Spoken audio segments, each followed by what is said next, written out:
Hello guys, ang ating gawa ngayon is installing forward. So the famous forwards.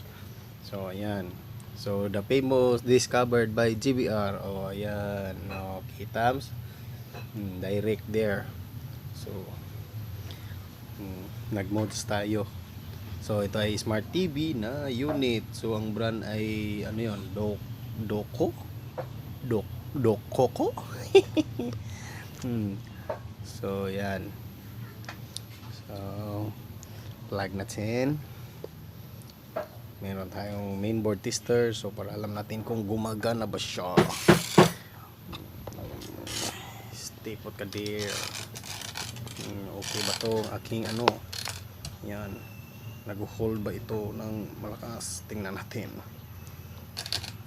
Uy, oh ganda. Ang ganda ng aking lagayan. Ayan. So, ayan na siya. So, gamit ang ating ano dito. Meron tayong fuse bulb. So, kung may short, iilaw yan. Ayan. So, hindi na natin nagamit yung ating isolation transformer. Hindi ko na alam kung saan nakalagay yun. So gamit ang ating fuse bulb, nag-modify tayo kung may short, iilaw yan. Tapos mag-reading tayo dito ng 12 volts. Meron siyang supply na 24 at saka 12. So dito yung 24, ito yung 12.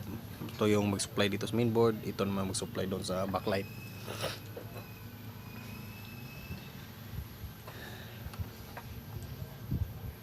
Ground, tapos positive.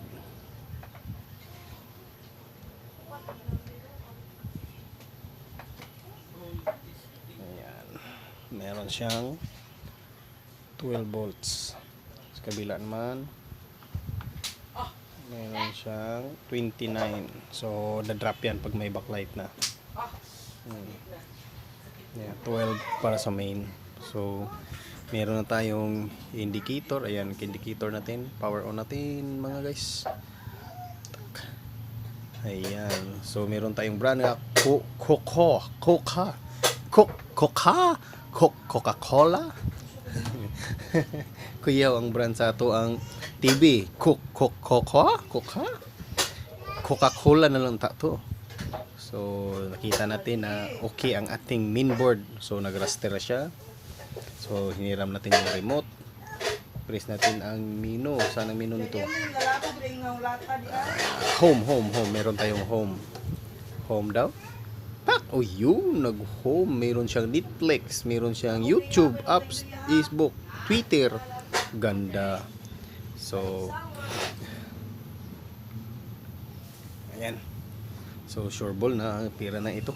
So hindi pa natin malalaman kasi kasabi daw nila doon sa ano, may parang may dim. So baka misira yung backlight.